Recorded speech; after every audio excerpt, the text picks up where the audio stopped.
Bospar is a principal and founder of Bospar Public Relations. Bospar helps innovative companies stand out with data-driven PR strategy and bold storytelling that secures top-tier media coverage, shapes AI generative responses, and elevates brand visibility across all platforms. Curtis is with me here. Great to have you here in New York. Oh my God, Yeah. it's happened again, and good to see you. Yeah, no, good to have you back. And so what's the landscape now with PR and tech and pharma, I feel like, is kind of entering your mix as well. It's Explain more all where you're coming at. together. And I think the thing that's interesting is that before, when people were talking about PR, they thought of it as a nice to have.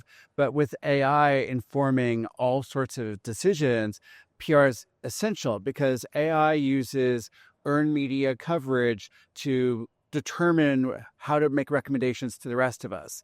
It doesn't just look at a company's website, it looks at what's been written about that company, which is where PR plays a critical role. And with pharmaceutical companies, they are looking to make recommendations to people. They want their would-be customers to understand how they treat with certain illnesses, certain conditions. And again, with people looking at AI more so than any other source to get information or to even self-prescribe, that becomes critical for them. So it used to be it was cut and dry. PR, you hired somebody, you send out press releases, things like that. But I feel like everything has changed. The internet, AI, all of that has led to that. So what's the current situation?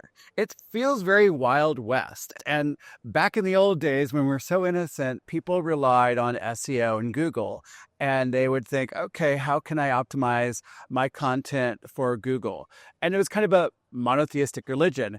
And now we have 8 different major AI engines. And so it's kind of heathen where we have a polytheistic society and we need to be thinking about what ChatGPT is going to care about, what DeepSeek is going to care about, and all the others. And so that has left companies really scrambling to get air cover on how they can see all their different vulnerabilities and how they can improve their standing. Yeah. So what are the differences between we've got Anthropic and ChatGPT and Perplexity? I mean, how do you kind of know which ones and how they perform? Like how can you maximize all of these? Well, we've been doing a lot of research, and there are things that we understand now, but they can always change. And so right now, for example, our own research shows that developers are really leaning into DeepSeek from China, whereas a lot of people are leaning into Claude for not just developers, but also for writing. And that's really interesting. And ChatGPT, of course, has the advantage of being the big fish. And so it means that there's going to be different strategies for different platforms. We had one client that all the platforms declared was dead. And so what we had to do is we had to first find out why these platforms were saying it was dead. And then we had to create countermeasures, which meant changing parts of the websites with sort of AI-friendly schema, also creating thoughtful FAQs that address certain things like being dead. And then finally, a media push, because there's no 1-800 number to call Sam Altman and say, hey, ChatGPT is not reporting the right stuff. Right. And so that is critical. And so we developed Audit E to help brands maneuver the 8 different platforms and also to determine what they could do to improve their standing in the different queries. Okay, my goodness, it's getting so complicated. It's complicated. Yes. Now, can you have the same kind of strategy for traditional media as you do for the AI companies? Yes and no. And the thing is that a good story is going to get the attention of journalists, and that will get the attention of AI. And so that is critical. It still starts with storytelling. But the part that involves the kind of AI aspect is the back-end sort of thing. For example, usually AI doesn't index TV interviews. And so you have to help clients think, okay, well, you got a great interview on the Today Show or with Jane King, and how can I take advantage of that so the AI understands this is important and what was said? And so sometimes that's as simple as just putting the transcript of the interview online. Sometimes it's about blogging or really showcasing what that TV moment meant. And so ultimately, though, what we're advising clients, whether they're in pharmacy, tech, or banking, is that you've got to make sure that AI can understand everything you've been doing in a way that's friendly to that platform. What kind of insight would you say you've gotten so far? Like if you kind of had a headline or a big takeaway? I would say there are so many takeaways that it would be hard for me to boil it down in a televised segment. But one thing that I found very interesting and quirky was that most sites don't think enough about their about page. The about page is something that most consumers wouldn't go to or spend a lot of time. They know when they're shopping at Target, for example. They don't need to go and read the about side. But the about part of the online website real estate, if you will, is so important because that's how AI gets a critical grasp of what a company is and what it's offering. And there's all sorts of opportunities to really make that shine.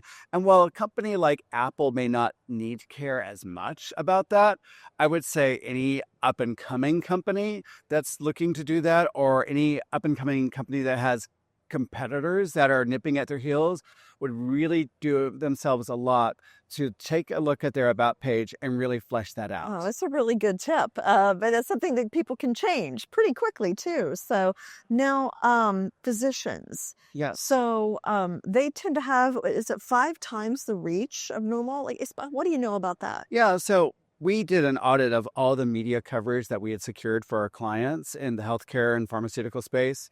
And what we discovered was that anytime we had a physician involved in a story, we would get 5 times the amount of media coverage, whereas just a corporate spokesperson wouldn't get nearly the cut through, even if they were saying something incredible. And I think that says something about the trust that physicians have in our society. I think it also has something to be said about the fact that media are looking for consultative content to share with others.